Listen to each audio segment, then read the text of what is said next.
So welcome to the channel. Today's the day we're going to lift the body off the frame. So let's get to it.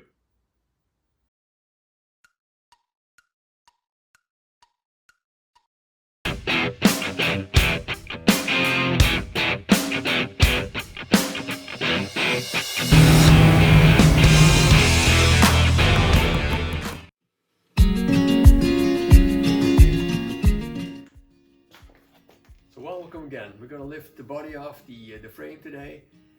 The only thing we still have attached, I think, some wiring, and we have a speedometer cable still attached. And we think with some repairs they've welded the body onto the frame. So we have to check, cut that all off, and then we're going to we're going to lift off the body of this frame. So let's go. So by checking the front here, all the wiring is loose. The only thing we have attached is the cable going from the wheel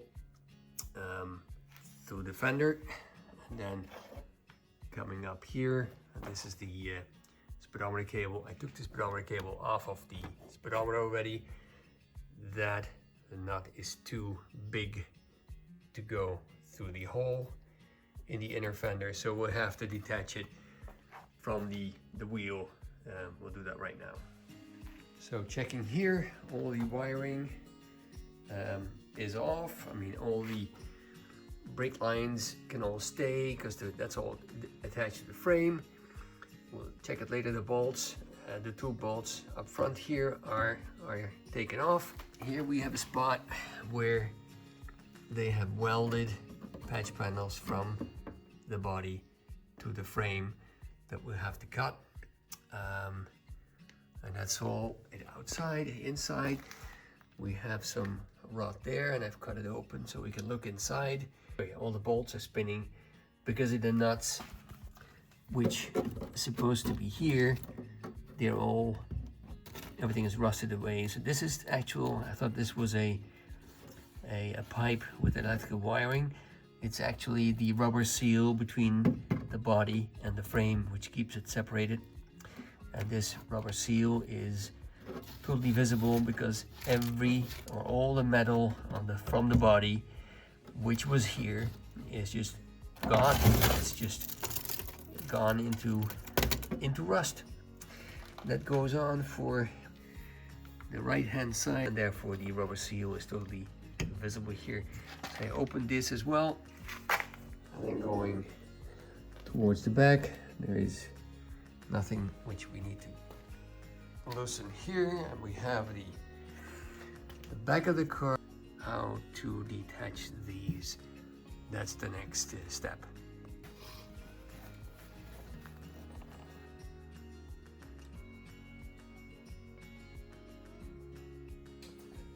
So one issue we have is here is the container or the brake fluid, which has two feed pipes going down to the master brake cylinder, and we have to get the fluid out and disconnect them. You have the front two lines are for the front wheels with a separate feeding pipe coming from the reservoir, and the back has a feeding pipe, and that's the back two wheels. That line there, and it goes through the car all the way to the back.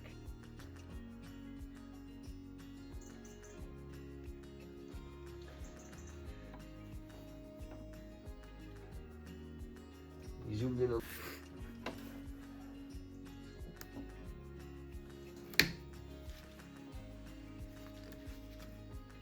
We have this cable going to the brake sensor,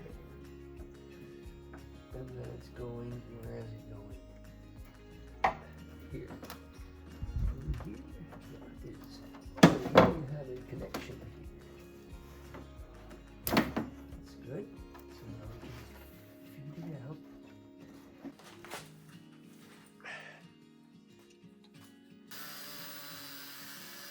What needs to be cut exactly?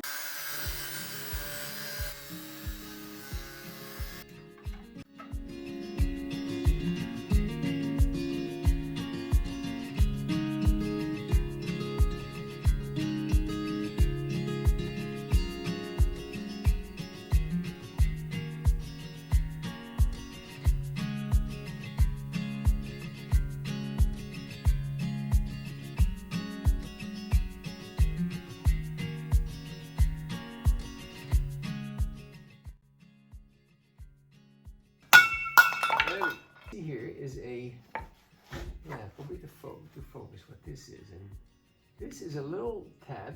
You see this little wire? Yeah. That's not original, but that has to be taken off with the clippers. And what this is the end of the cable of the speedometer. So this cable, which comes down, this is the speedometer cable, goes all the way through the back of the wheel. It has a little flat end. The flat end sticks out into this cap. For if the wheel turns, your speedometer starts working. Right. So it's a really cool mechanical little. So what's with the wire? The wire is to block the cable from being pulled out. Feel it. It's like a little square. I forgot if we can pull it out now. Yep, we can. It's a little end, and that way, that makes your speedometer turn.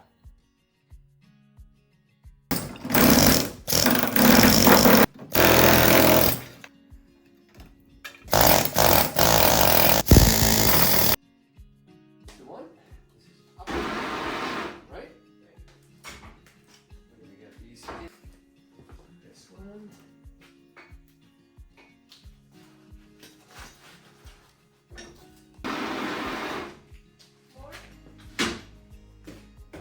And a little bit up. Let's see. Slipping and sliding.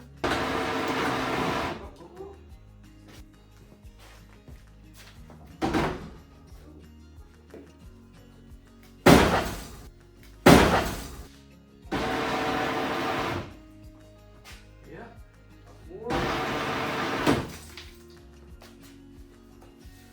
Up more. Up more.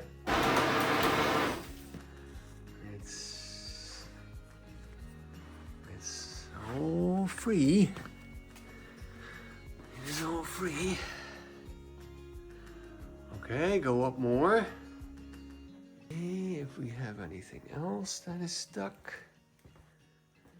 I think we are all free. Permission to keep the rust. Yeah, you have. You have permission. Oh, That's not. it. Put your hands. And up more. I think. That's it. I think we have liftoff. I think so too. Just put some seats in there and put the steering wheel. The seat, yeah, seats can be put in because the rails are there. And then we just go driving. You can drive the frame around. Yeah. Just the steering wheel is a little bit of an issue, but hey, anything can be fixed. Even on the corner where the jack points are, that is really still very sturdy. So I think this is what we're gonna do most, is the big clean of the frame. I think that's our first focus, or it can be our first focus. It's what we would like to do. Do the frame first, the big cleanup, see where we have rust. Then, rust protect the frame, and then we shall go to the body. And the body has to be taken, all the rot has to be taken out, because I see there's more stuff here. And then we have to put in new sills. They're the main issue. And then we have this. We have the box for the spare tire. That one always rots. And this is, well, it has holes. It's not extremely bad, but they did some repairs. But we'll have to clean it all out in order to paint all of this. And it's probably wise to do the body, paint the body before we put it back on the frame. So what you see here, Mouse, is the front suspension, right? Which is amazingly interesting design, because you have this tube going from the back all the way to here. That's the frame. Strength is that tube. On the front of the tube, they fit these two tubes where the arms are attached to the wheel. And inside these two tubes, there are square packs of leaf springs. and they fit in the wheel arms. So the two arms that go to the wheel, that's where these pegs go into. Here's a picture. They're fitted, they're tightly in there. And in the middle of these two tubes, the two spring pegs are held in place by two screws. And therefore, if you hit a bump in the road and the wheel is moved upwards, they'll want to turn the pack of leaf springs, which doesn't want to turn, so it gives a springy effect that it will want to put the wheel back down when it's compressed or pressed inside or upwards, I have to say. So that's how it works. It's torsion suspension. So it's a really neat system, and I think these, you can tell this car has been lowered because these are adjustable. So what you adjust is that whole stack of spring leaves. So if you, and we will make it, we'll get it up. This is way too low.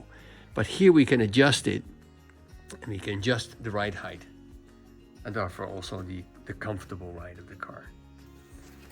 So here's the interesting design, Moos. Again, the tube is a strength. Now you're standing on it and nothing really moves that much, but the whole engine, it hangs on the gearbox, all of its power. And normally an engine is supported by the chassis or the frame side. Oh, and I did want to show, yeah, this is, well, actually this is still the body. It's not the frame. The hatch open. This is the linkage for the shifter. There is no rust whatsoever inside. Oh, See, yeah. that's how you, this first gear, second gear, you go there, third, fourth, and here we have the car frame number. Yeah, but this we all have got to clean. I also saw that they have a fairly new starter engine. Look how they did that. Somebody really loved working with tires everywhere. And this is your clutch pedal. So this is your clutch pedal. And this will move, if you see here, most of it will move this release bearing forward. See that? If you push the pedal, yeah, this comes forward, it depresses your diaphragm. Show me at the hanging machine. Yeah. With the, Yeah. So here you can set the cable, you can tighten the cable, loosen the cable to play. Oh, look at this. Wait a minute, what is that? Yeah, there's crap in there. Really? We know that it was varnish.